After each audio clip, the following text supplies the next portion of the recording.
lideramos el camino de la opinión pública y buscamos que la cultura del debate alcance consensos y soluciones a los problemas de nuestro país.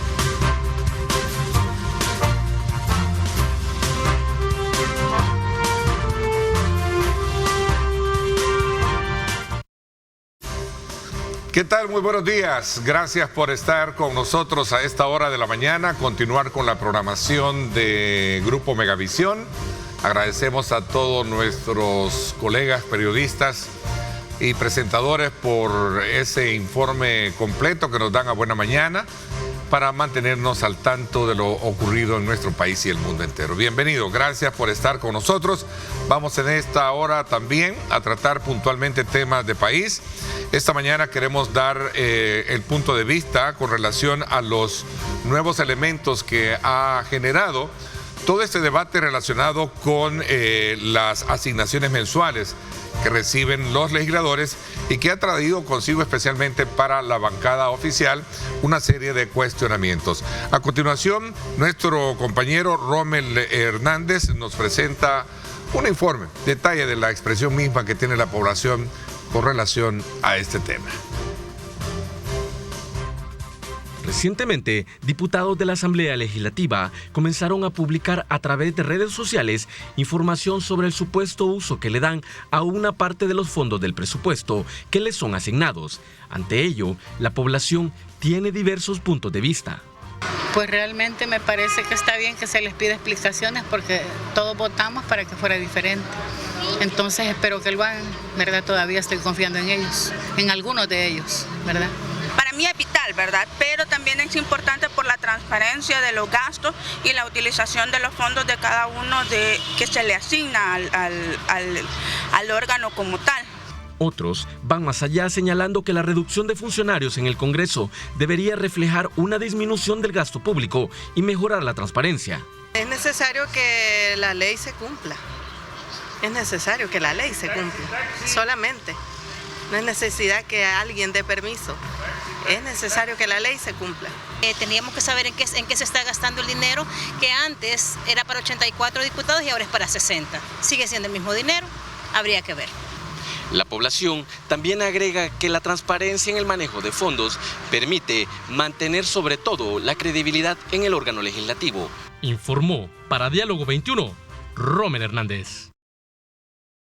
Bien, gracias Rommel por esa importante información. Quiero darle la más cordial bienvenida a nuestro primer entrevistado de la mañana, al diputado del partido Arena, Francisco Uribe. Bienvenido, Francisco, ¿qué tal? Gracias, Ernesto. Gracias por acompañarnos. Gracias, Megavisión, por esta oportunidad que nos dan para seguir conversando con la población salvadoreña. Y un fuerte saludo a cada uno del Departamento de Libertad que nos está sintonizando.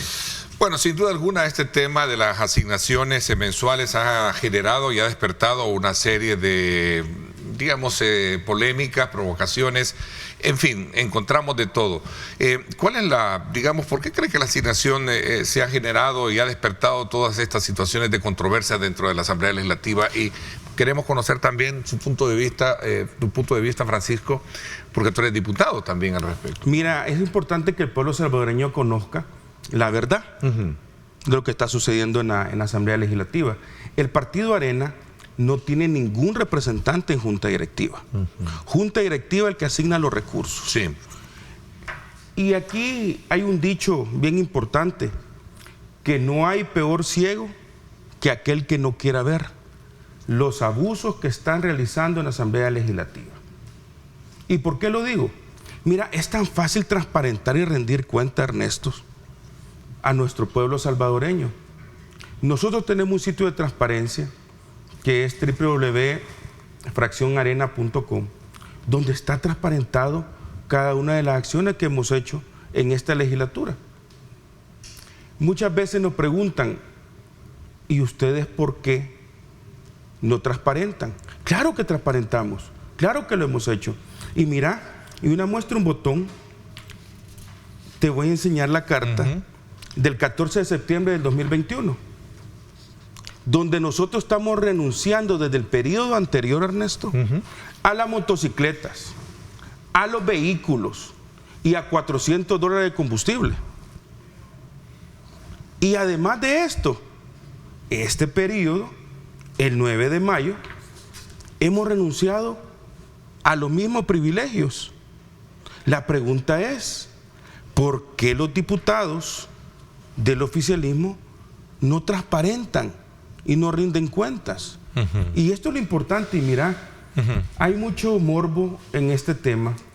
Nosotros... O sea, estamos hablando de 14,000 que Sí, algunos sí. negaban, 14,500, hasta que el presidente viene y destapa públicamente esta situación. Acuérdate que esto lo destapa un medio de comunicación escrito que empezó a hacer una investigación en cada una de las fracciones. Y descubrimos que al final de cuentas habían unas fracciones que tenían más recursos que nosotros como Arena. ¿Y tú tuviste en la anterior? En la legislatura anterior ¿Cuánto nosotros recibíamos $14,000. 14,000. Y todo está transparentado en el sitio en ese momento que estaba vigente. Nunca lo negaron ustedes. Nunca lo negamos, nunca lo negamos. Y mira, y todo debe estar por escrito, Ernesto. Nosotros presentamos el 7 de mayo una notificación para la Junta Directiva para poder solicitarle cuánto teníamos de asignación presupuestaria. Y aquí tenemos la verdad. Y ellos nos contestaron en ese momento. Nosotros recibimos el 8 de mayo. ¿De este año? Sí, de este año. Que teníamos una asignación presupuestaria de $13,200. Pero nosotros no podemos ser irresponsables de salir a hablar sin los documentos, Ernesto. Y después de lo que tú decís de la cadena nacional, solicitamos el 15 de julio preguntarle, miren, háganoslo por llegar por escrito, cuánto es los recursos que tenemos. Y así, el 16, Junta Directiva nos hizo llegar el acuerdo en el cual teníamos $11,000 de asignación cada uno de los diputados. Y los nombres ya están transparentados en este sitio que yo les acabo de decir. Lo importante aquí, Ernesto, es que entre más rindamos cuentas, entre más transparentamos, la población salvadoreña va a conocer realmente dónde se están utilizando sus impuestos. Así de fácil. Y el morbo es para todos aquellos que no quieren transparentar. Yo hago una pregunta al pueblo salvadoreño. En la plenaria anterior, la semana pasada, automáticamente recibieron una orden, no sé de quién, para empezar a publicar planillas en Excel con un sello que decía bancada CIAN. Entonces, mira, aquí hay que ser responsables. ¿Con estos $11,000 son suficientes para dar una cobertura de trabajo asistencial, de asesoría, con colaboradores de toda... cuéntame un poquito cuál es, digamos, cómo se distribuye ese. Y quizás voy a tomar como un punto de partida por transparencia, tú mismo me lo dices, que sí. el hecho de estar acá y decir, miren, yo no... esto es lo que se hace. Yo te voy a transparentar, como siempre lo he hecho en otros medios de comunicación, mi equipo. Mi equipo tengo 3 como analistas. un referente, no quiero nombres, solo como referente para entender qué pasaba con los 14,500 que se tenían en el anterior. Bueno, yo no, y cómo lo distribuían. Nosotros recibíamos 14,000. No sé dónde sacaron 14,500. Eso sí hay que decirlo. 500 más, 500 menos. 500, pero hay que transparentarlo con claridad. Mira, tu servidor tiene 3 analistas de fracción. Un especialista en el tema económico, uno en el tema agrícola y otro en el tema de municipalismo. A la par de eso, tenemos 2 asistentes, que pasa uno en la central de San Salvador y otro en la oficina del Departamento de Libertad. Como tú sabes, yo soy diputado de ese departamento. Y además de eso tenemos 3 colaboradores administrativos. Una es la persona que se encarga de comunicaciones, que está acompañándome, que tú ya sabes, que está con nosotros. Y además de eso, tenemos 2 personas que están enlace permanente de participación ciudadana. Tú bien sabes mi cercanía que tengo a la población. Y mira, y para legislar tenemos que conocer los problemas. O sea, desde tu experiencia, ¿se justifica esa asignación? Mira, al final de cuentas, nosotros al final de cuentas vamos a trabajar con asignación presupuestaria que Junta Directiva ha asignado al Grupo Parlamentario de Arena. Como vuelvo a repetir, nosotros no tenemos ni voz ni voto en junta directiva. No lo tenemos. La fracción como tal, que son dos los que representa el Partido Arena, no recibe una partida más allá de los 11,000 individual que no. Y aquí claramente yo te lo acabo de establecer en este acuerdo recibido por junta directiva, que nos dice claramente que son 11,000 para cada uno de los diputados. Y no recibimos ni más ni menos. En palabras más o palabras menos, escuché decir a la diputada Claudia del Partido Vamos, decir de que lo que se busca en algún momento con esa eliminación o esa reducción de la partida es afectarles la parte operativa por la fuerza que pueda tomar como partida. ¿Tú compartes a nosotros no nos ha afectado. ¿O es suficiente? Mira, a nosotros no nos ha afectado como fracción de Arena, porque nosotros no habíamos llegado al límite de los $13,200 que habían asignado. Entonces solo ajustamos a los 11,000. Mira, cada grupo parlamentario tendrá que dar rendición de cuentas y definir en qué le afecta o no. Pero aquí lo importante es, Ernesto, es que el oficialismo, los diputados que en algún momento dijeron que no recibían $14,000, hasta hicieran sarcasmo y risa en un canal de televisión, ¿por qué negaron la información? Si mira, aquí es bien fácil, y hay que decir a la población salvadoreña, esos diputados les fallaron, esos diputados les mintieron, esos diputados abusaron de ese voto que ustedes le dieron en las últimas elecciones. Y esa es la realidad. Y muchos de ustedes están preguntando, ¿por qué tienen tanta asignación? Porque mira, aquí el problema no es tenerla, sino que transparentarla, Ernesto. Acabamos de llegar. ¿Ese silencio era necesario? Mira, o era innecesario? Nosotros, como grupo parlamentario de Arena, hemos transparentado en nuestro sitio de transparencia. No tenemos ningún problema y lo pueden buscar.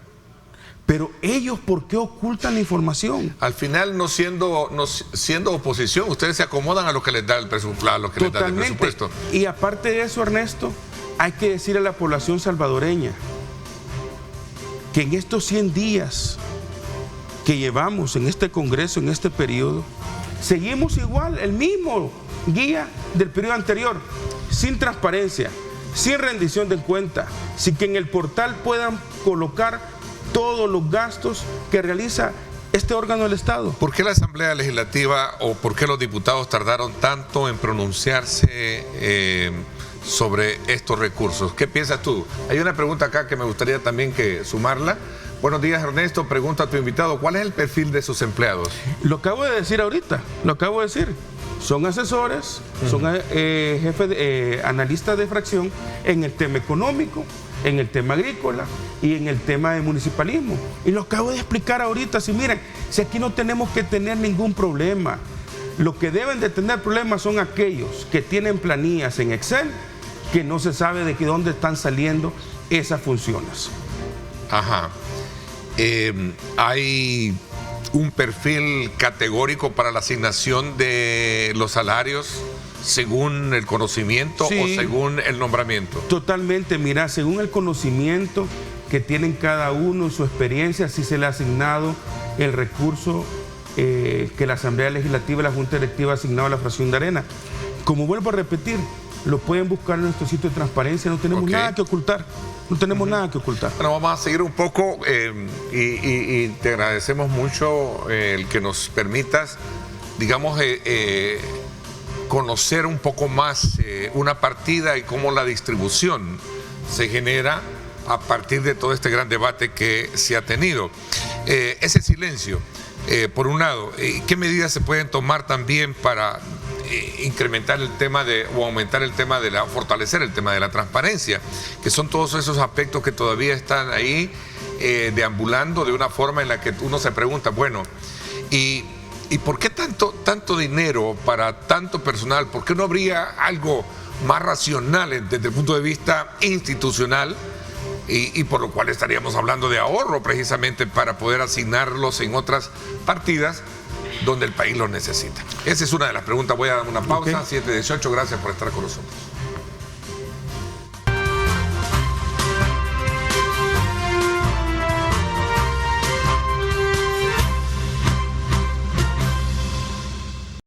Bueno, gracias nuevamente por estar con nosotros y qué mejor momento para que usted disfrute de una buena taza de café y qué rico es disfrutar de café rico, el café perfecto de la mañana. Francisco Lira con nosotros esta mañana me presenta documentos de cuánto era la asignación después de la cadena y antes de la cadena. Sí hay una diferencia muy, digamos, de lo que se hablaba, 13.200.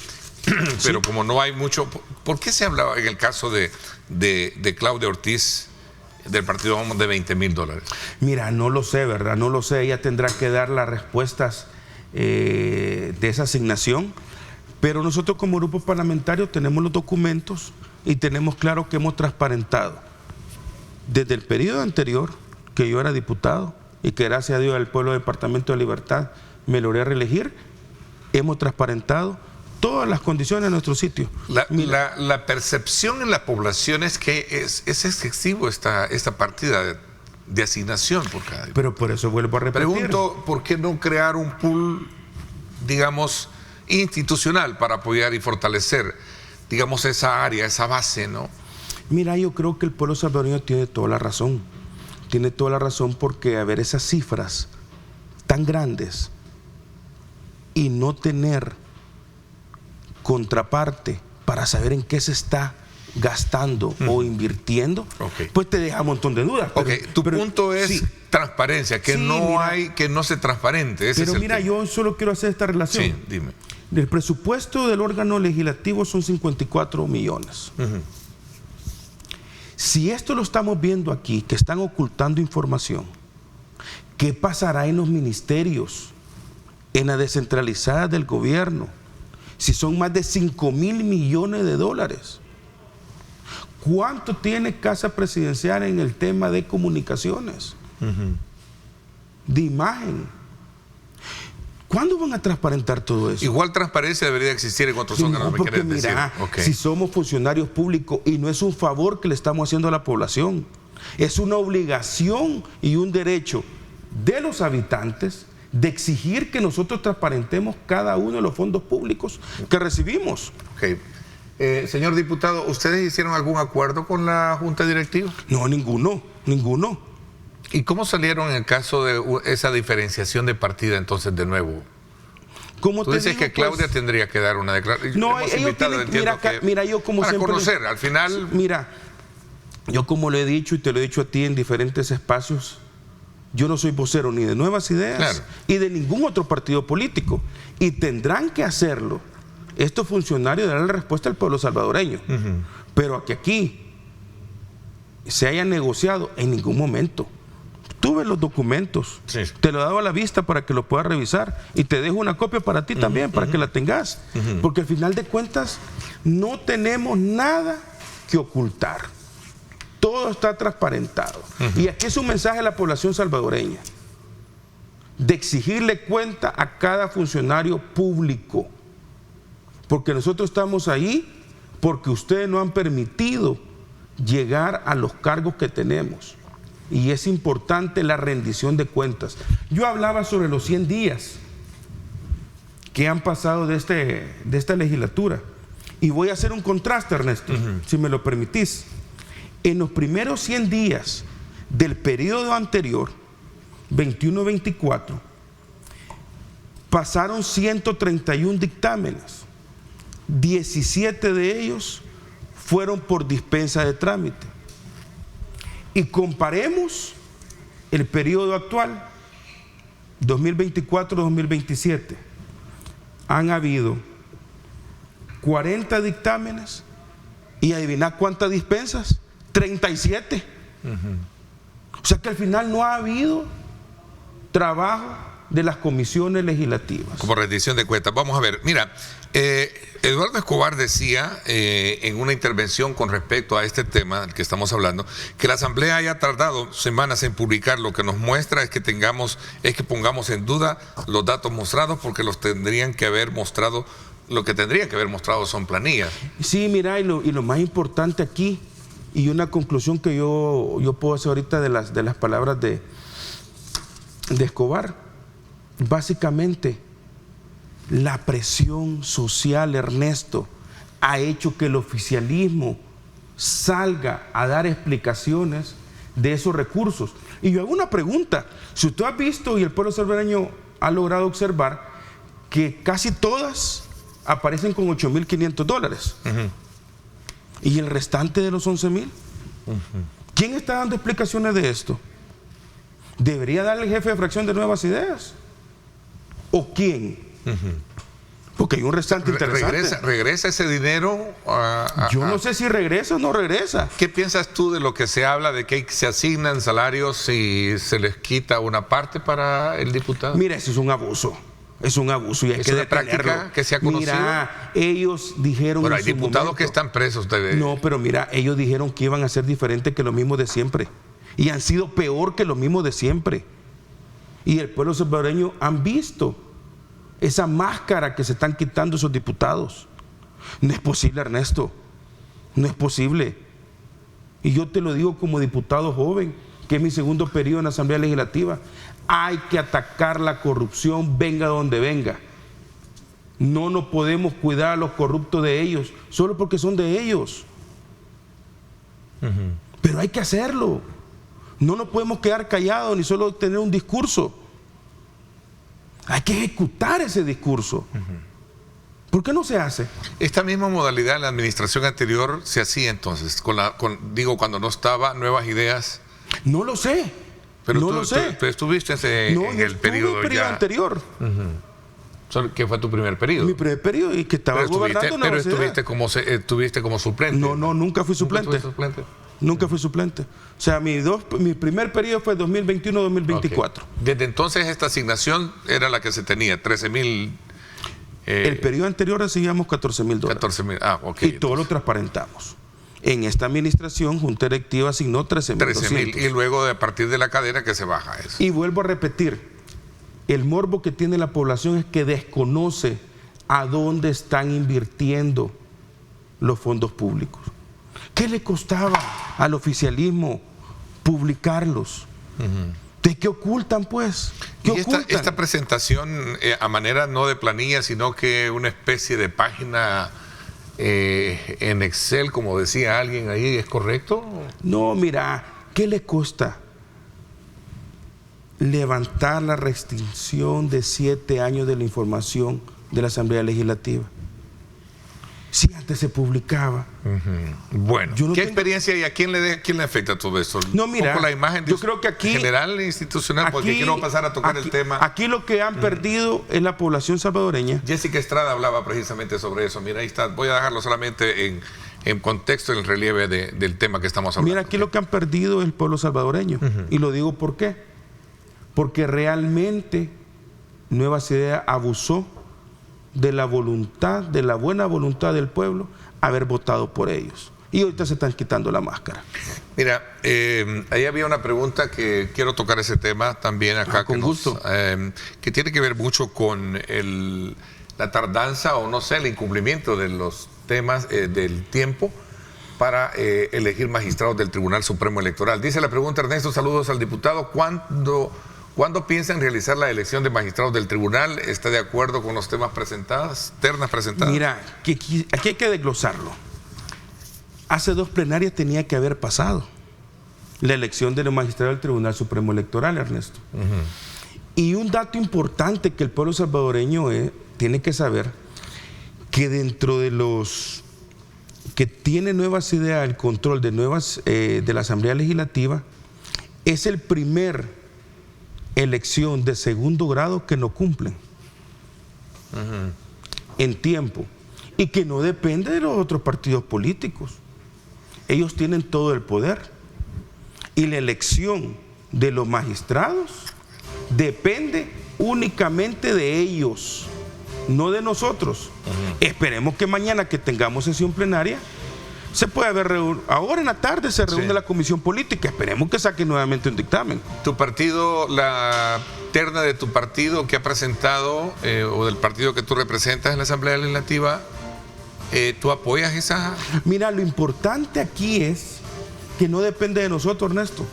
Si yo la apoyo o no la apoye, pero si nos no apegamos, depende de nosotros. Si nos apegamos porque nuestros votos no son significativos. Pero si nos apegamos literalmente al texto, en cuanto a los perfiles, ¿lo llenan? Mira, al final de cuentas tenemos que buscar perfiles técnicos. ¿No lo llenan la terna Los que llevan perfiles ustedes? técnicos, si lo logró recibir junta directiva, es que porque para junta directiva cumplen los requisitos mínimos para hacer las entrevistas. Okay. Y vuelvo a repetir, aquí será la comisión política que defina si son los perfiles técnicos idóneos para poder llevar a cabo las próximas elecciones en este país. A ver, pero de verdad me hubiese gustado conocer muy bien tu postura con relación a eso, porque los perfiles técnicos los puede tener alguien que ha estado en el ejercicio siempre y cuando no haya tenido una afiliación partidaria o una afinidad como lo establece el texto de la ley. Sí, pero yo hago una pregunta. ¿Por qué no enfocamos solo en los perfiles del Partido Arena? No, bueno, si porque al final de cuentas, te pregunto lo nuevas mismo, ideas. pero tú me vas a decir, si te pregunto por lo del frente, me vas a decir, sí, bueno, pregúntale lo del frente, te voy a hablar por lo mío. O sea, Sí, y yo como te digo, si nosotros la máxima partamos de autoridad, los tres llenan o no llenan los requisitos. hay que preguntarle a la comisión política, Ernesto, porque ellos son la junta directiva que va a designar si pasan o no pasan. Yo creo que si ellos han regresado el dictamen a comisión política es para que ellos puedan hacer una mejor elección de los funcionarios que van a ir al Tribunal Supremo Electoral. Y vuelvo a repetirlo, no somos nosotros, la oposición, los 3 votos que tenemos, que va a decidir quiénes van a ser los que van a llegar al Tribunal Supremo. Son nuevas ideas que va a decidir quiénes van a llegar. Ok, el tiempo se me fue, gracias por habernos acompañado. Ernesto, te agradezco mucho. Gracias por la oportunidad que me das. Y que nos hayas dado también tu experiencia en el manejo de estos fondos, que era el punto central. Gracias. No, gracias. Nos vamos a una pausa. Cuando regresemos, gobierno anuncia el lanzamiento de la tercera etapa del plan económico con buenas noticias. Más inversión, especialmente en la parte logística. Vamos desde luego a una pausa y regresamos con la ministra de Economía para hablar del tema.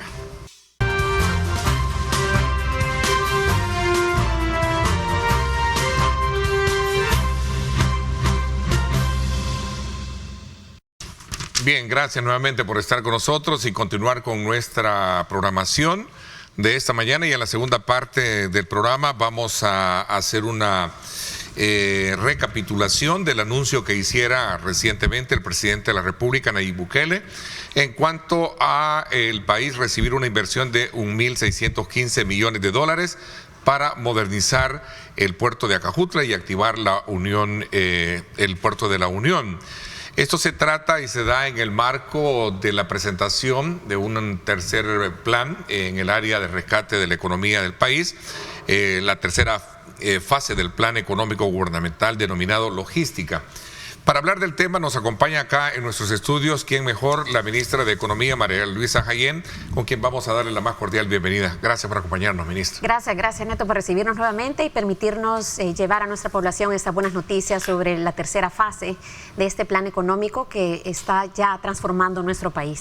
A ver, cuéntanos un poquito y podría explicarnos en detalle en qué consiste el plan y particularmente esta inversión que sin duda alguna traza una expectativa muy importante. Estamos hablando de 1.615.000 millones, ¿no? Sí, así es, Neto. Nosotros hemos venido compartiendo desde el inicio de nuestra gestión esa importancia de la facilitación del comercio. Y uno de las grandes metas que se trazó en ese plan que lanzamos nada menos el año pasado, fue en marzo del año pasado que se lanza esta gran estrategia de facilitación de comercio país. Ahí se traza esa gran meta de poder tener estos puertos modernizados, ¿verdad? Me refiero al puerto de Acajutla, me refiero al puerto de la Unión. Así que con esta inversión de más de 1.600 millones de dólares en alianza con esta empresa de Turquía, estaríamos nosotros, CEPA, directamente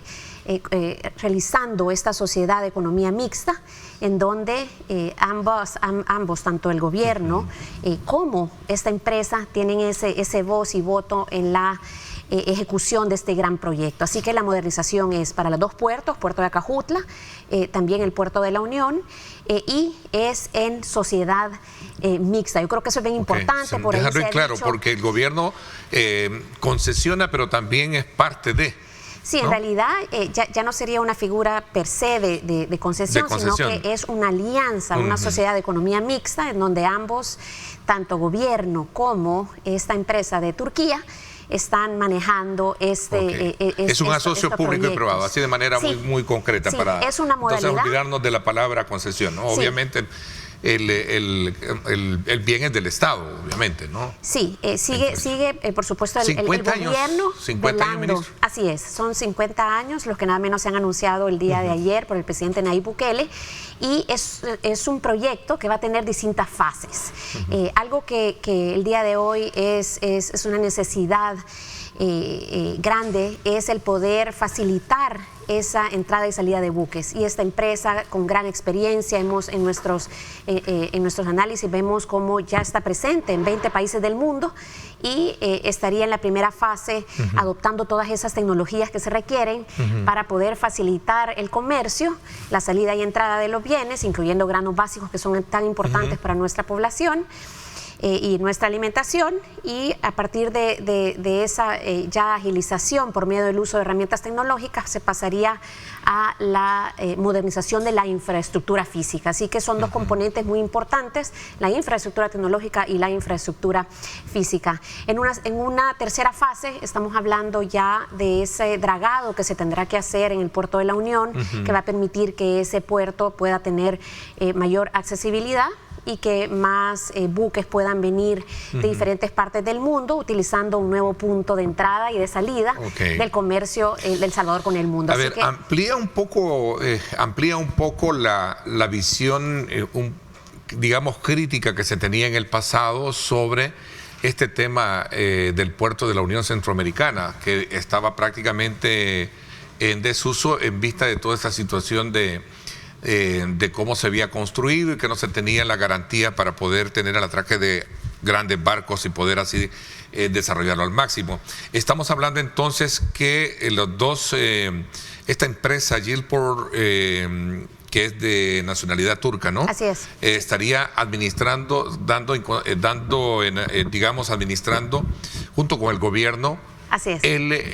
Los dos puertos. Así es. Y algo muy importante ahora que hace referencia al puerto de la Unión es que todo está cambiando en el oriente de nuestro país. Estamos hace alrededor de medio año nosotros ya trabajando de manera conjunta con Honduras se puso ya a disposición de nuestras empresas ese puesto fronterizo integrado del Amatillo. Entonces estamos hablando de que ahora hay un acceso fácil de entrada y salida con Honduras. Estamos hablando de un futuro aeropuerto que también se va a establecer en esa zona, y estamos hablando ahora de un puerto. Así que aquí estamos hablando de un polo de desarrollo en donde ya empresas locales e internacionales lo están viendo como un potencial lugar en donde invertir. Hay proyectos que ya están en ejecución, y esta falta de infraestructura que detuvo ese crecimiento económico en el pasado, pues ahora son piezas fundamentales en este nuevo plan económico.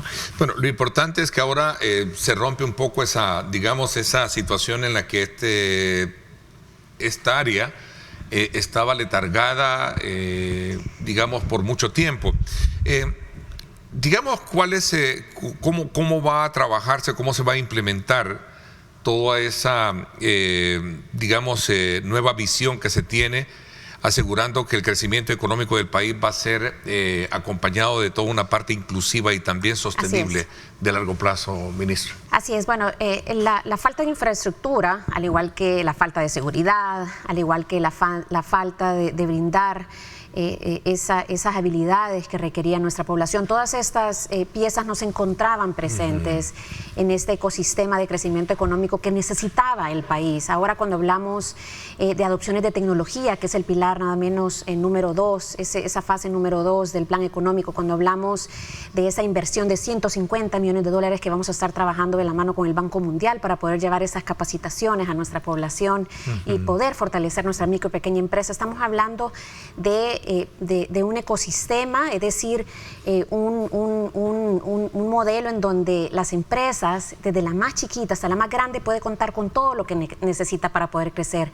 Y podemos avanzar en el área de seguridad, donde el día de hoy nos hemos posicionado como uno de los países, el país más seguro del hemisferio, podemos trabajar en talento, pero si no contamos con esa infraestructura, todas estas carreteras que el día de hoy desarrolla el Ministerio de Obras Públicas, sin eso no podemos llegar a ese máximo de crecimiento económico inclusivo, sostenido y por supuesto cuidando nuestro medio ambiente. Así que nuevamente esta es una parte fundamental para poder llevar desarrollo. En el caso del Oriente, he tenido la oportunidad de realizar varias visitas, por supuesto, en los últimos años a esta zona y por una parte al inicio de nuestra gestión veíamos cómo todo se había quedado estancado. Si alguien visitaba el Oriente, parecía que hace 30 años se había quedado estancado, y ahora estamos viendo inversión de la diáspora, estamos viendo estas nuevas carreteras. Bueno, el tema de la proyección del aeropuerto y también el tren, ¿no? Que en su momento fue parte de los grandes proyectos que se tienen. Así es, esos son proyectos que continuamos en su diseño. Y próximamente pues estaríamos dando más integrales detalles a esta inversión de los 1.600. Tengo una pregunta acá que dice, quisiera preguntarle a la ministra Jaén qué implica la modernización del puerto de La Unión, dice, particularmente, ¿no? Sí, básicamente como lo presentaba el presidente Bukele el día de ayer por la noche, estamos hablando de poder eliminar esa gran barrera que tenía el puerto de La Unión para poder convertirse en un puerto que fuera de utilidad para las industrias. Y en ese sentido, una de las primeras acciones que se tomará va a ser el poder hacer ese dragado, es decir, poder generar las condiciones para que buques grandes puedan llegar a este puerto y de esta forma poder seguir conectando a El Salvador con Centroamérica, por supuesto, pero también con Suramérica. Así que se abren nuevas oportunidades de reducir costos y tiempos para que nuestras industrias puedan establecerse en el Oriente, buscar nuevos compradores en Centro y Suramérica y de esta forma hacer llegar sus productos más rápido a un menor costo y volviendo a nuestras industrias más competitivas. Así que nuevamente es un círculo virtuoso del que siempre hemos hablado. La facilitación de comercio puede sonar algunas veces como algo muy general, pero al final en lo que termina es en la generación de más empleo, porque estamos hablando de crear las condiciones, convertirnos en un país más competitivo, que nuestras empresas se vuelvan más competitivas, atraer a más inversión y de esa forma poder generar más inversión y más empleo. A ver, ministra, entonces estamos hablando de que va a ir por etapas todo este proceso de, digamos, de implementar este nuevo modelo de sociedad de economía mixta que estaría entrando en su fase CEPA, que es la administradora, ¿no? Así es. Y en este caso la empresa turca, ¿cierto? Así es. Son varias etapas. Vamos a hablar de esto cuando regresemos. Gracias por estar con nosotros. 7:44. Gracias por sintonizarnos.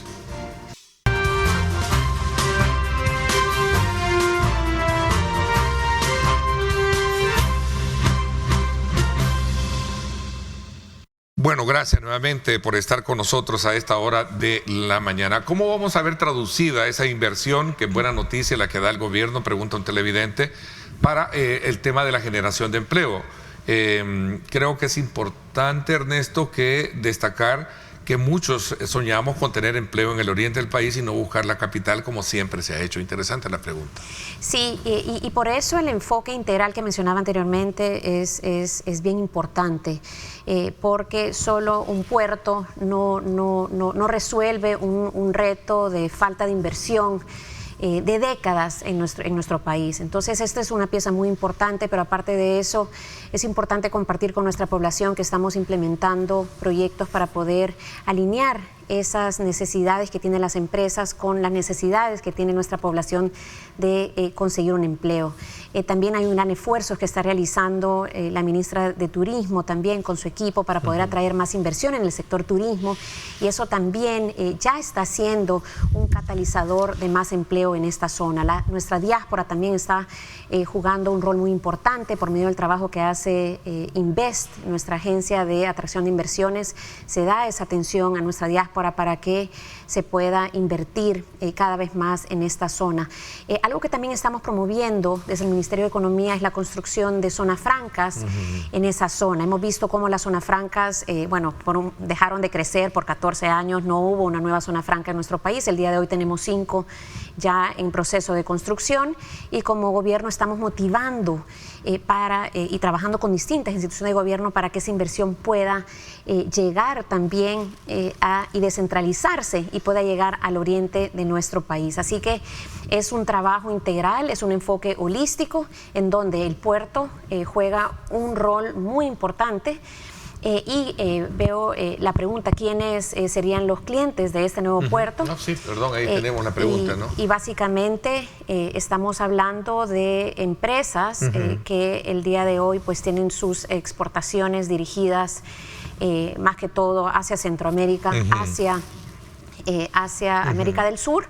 Gracias a todos los esfuerzos que hemos venido realizando en nuestros planes de aprovechamiento de tratados comerciales, vemos que hay cada vez más oportunidades de llevar esos productos salvadoreños a esa parte del mundo, pero también será un punto de conexión con otras regiones del mundo. Claro, también. Voy a hacer la acotación en la pregunta. No es que es un nuevo puerto, es el mismo puerto. La modalidad de administración que entra es ahora en un asocio público-privado y que obviamente le van a inyectar capital para poder desarrollar por etapa, en este caso la Unión Centroamericana, que así se conoce, ¿no? ¿O se le cambió el nombre? Sí. No, ¿verdad? Bueno, el puerto de la Unión, como lo conocemos tradicionalmente. Sí. Digo esto porque sin duda alguna ha estado por muchos años ahí, no teniendo el desarrollo que en su momento se le presentaba. Esta empresa que ha sido asignada ya estaba operando acá en el país, ¿no? No. Está registrada en el país. Está ya registrada. Y es una empresa que los credenciales de trabajo en el mundo me decía que tiene, estaba viendo un poquito el ítem y tiene varias experiencias de manejo en varios países. ¿No? Eso es lo que sabemos. Es una empresa bastante sólida, con bastante experiencia. Y algo que necesitaba también nuestro país era esa adopción de, como lo hemos venido haciendo en distintos rubros, esa adopción de tecnología que nos permite ser más eficientes. Y esta es una de las áreas en donde esta empresa se ha posicionado y tiene los desarrollos que nos van a permitir en un corto plazo. Yo creo que eso es algo bien importante, porque pensar en una modernización de un puerto puede tomar mucho tiempo, y la necesidad la tenemos desde el día de hoy. Gracias a ese incremento del comercio que hemos visto en los últimos años, pues necesitamos incrementar la capacidad, pero antes de poder generar toda esta infraestructura física, la buena noticia para nuestros empresarios, desde los más pequeños exportadores hasta los más grandes, es que se van a tomar las medidas en una primera fase para que se pueda agilizar con la infraestructura que tenemos el día de hoy, se pueda agilizar esa entrada y salida de los buques, y con eso puede reducir tiempos y costos para las empresas. Esto va, digamos, como reforzando mucho la política que se ha venido implementando en el Ministerio de Economía, que tiene que ver mucho con el clima de negocios y especialmente en el tema del comercio, en la facilitación del comercio. Lo conversábamos anteriormente. ¿Qué medidas catalizadoras se han hecho para poder y claves para poder atraer a este tema de inversión? El tema de la seguridad, lo decía, el clima de negocios ahora obviamente se perfila El Salvador desde otra perspectiva allá afuera, ¿no? Exactamente. Son varias acciones que se han desarrollado para poder contar con estas condiciones que nuestras empresas necesitaban. Yo diría la más importante que ya hemos combatido es la inseguridad. Era la restricción más grande del crecimiento económico de nuestro país, y desafortunadamente ese tema iba cada vez empeorando.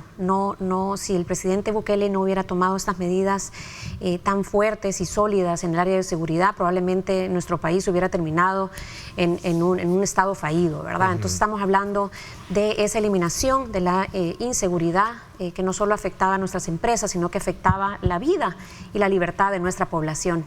Pero también hay un tema, además de la infraestructura que ya hemos hablado en el inicio de esta entrevista, hay un tema que es la burocracia. La tramitología por mucho tiempo detuvo ese crecimiento económico de nuestro país. Hemos hablado he compartido anteriormente un ejemplo de una empresa que le tomó 7 años poder establecerse en el país, y era la inversión más grande que se estaba dando en la historia de nuestro país. Bueno, ahora tenemos la inversión más grande, sería esta de Gilport, pero ahora hemos tomado desde el inicio de nuestra gestión también una posición bastante fuerte en contra de todas esas tramitología que no era necesaria. Pareciera que habían incentivos ocultos a impedir el desarrollo y el establecimiento de empresas en nuestro país. Ese es un proceso que toma tiempo, ese es un proceso de digitalización, eliminación de trámites que no son necesarios, digitalización de lo que sí se requiere. Es algo que toma tiempo, pero la buena noticia es que ya hay, a la fecha yo diría, más de 15 millones de dólares que se han dedicado a poder, por una parte, identificar cuáles son todos esos trámites y autorizaciones que requerían las empresas, poder identificar cuáles son necesarios y cuáles no son, porque eso es bien importante, no es eliminarlo todo, porque nosotros como gobierno tenemos la responsabilidad de velar por la salud de las personas, de los animales, de las plantas, y habiendo pasado por ese análisis, estamos en la parte de digitalización, ya tenemos más de 200 trámites que han sido digitalizados en más de 10 instituciones de gobierno. Y la idea es poder llegar pues a una ventanilla centralizada en donde las empresas pueden hacerlo todo de manera remoto. Quisiera dar el ejemplo de la Dirección de Inversiones del Ministerio de Economía, en la cual en el pasado se tomaban meses el poder dar autorizaciones para poder establecer empresas en el país. Ahora esto lo hacemos de manera digital completamente, todos nuestros trámites han sido completamente digitalizados y las empresas, por supuesto, están bienvenidos a venir al ministerio, pueden hacerlo también de forma remota, especialmente esto es de beneficio para los empresarios en el interior de nuestro país. No tienen que venir hasta San Salvador para poder hacer todo este papeleo, y ese es un ejemplo de hacia dónde nos dirigimos. Ese era un punto que creo que lo conversábamos extra cámara, porque muchos empresarios hoy en día obviamente lo que necesita es primero seguridad jurídica, seguridad pública que se tiene, y sobre todo también la facilitación de poder generar todo un proceso para la instalación de sus inversiones y que éstas sean de manera expedita para poder de alguna manera recuperarlas, ¿no? Así es. Habiendo dicho que ese es un proceso que toma tiempo, pero que gracias a la alianza con Google, por ejemplo, va a ser algo que se va a ir agilizando en los próximos meses. También OPAMS está haciendo un esfuerzo bastante grande. Así que ese es un proyecto que ya están dando con el apoyo de CAF. Básicamente los organismos internacionales. Nosotros hemos avanzado en esta gran tarea, pero algo que quisiera también compartir con nuestros empresarios, desde el más pequeño hasta el más grande, con nuestros empresarios de la diáspora, es que nosotros tenemos abiertas las puertas del Ministerio de Economía, de nuestra Dirección de Inversiones, están abiertas las puertas de Invest, que es nuestra agencia de atracción de inversiones, para poder acompañarlos en este proceso, pedirles que no se sientan solos, que estamos para poder acompañarles, compartirles, esos son los requisitos que ustedes tienen, y encaminarlos y acompañarlos en este proceso. Esto es un ejercicio que también lo hace el Ministerio de Turismo, con todas esas inversiones que están dedicadas al sector de turismo, hoteles, restaurantes. Así que las puertas del gobierno están abiertas para poder trabajar de manera conjunta con las empresas y poder hacer que estos empleos que están las empresas interesadas en generar, se generen en el corto plazo, y que en la tramitología no sea en ningún momento un impedimento para un empleo, para el inicio de un empleo más en nuestro país. Bueno, recordemos que parte del énfasis que tiene y que trazó el presidente de la República para este nuevo quinquenio era resolver el problema de la economía en el país, apostarle al crecimiento económico.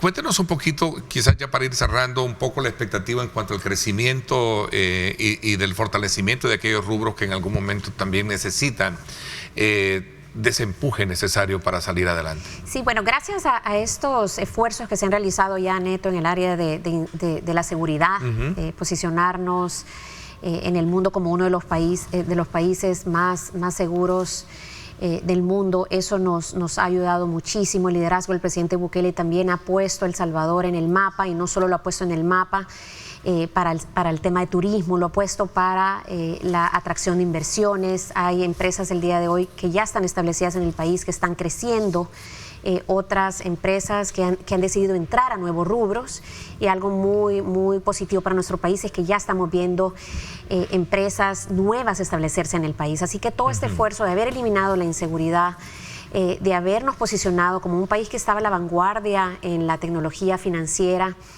haber avanzado en crear un clima de negocios en donde las empresas, y desde la más pequeña hasta la más grande, pasa a ser un cliente y un socio del gobierno, todo eso ha servido para ver ya estos primeros resultados.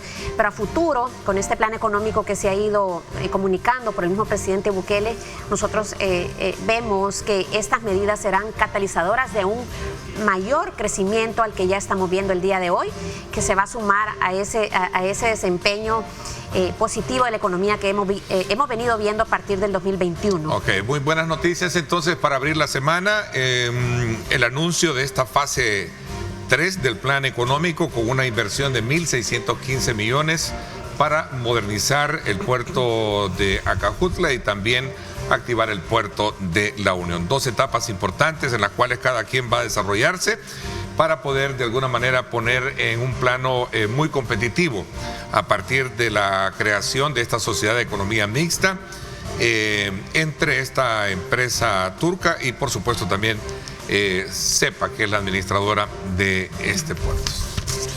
Se nos fue el tiempo. Gracias, ministra, por habernos acompañado. Gracias a todos por recibirnos nuevamente y quedamos abiertos para poder regresar en otro momento para seguir compartiendo más buenas noticias sobre el desempeño económico y los grandes proyectos para promover ese crecimiento económico. Así es, en efecto. Bueno, quiero aprovechar e invitarlos a que no se pierdan Pulso Ciudadano esta noche a las 8 por Canal 21, 9 de la noche por Canal 19. Julio Valdivieso estará conversando con el exalcalde de San Miguel, Will Salgado.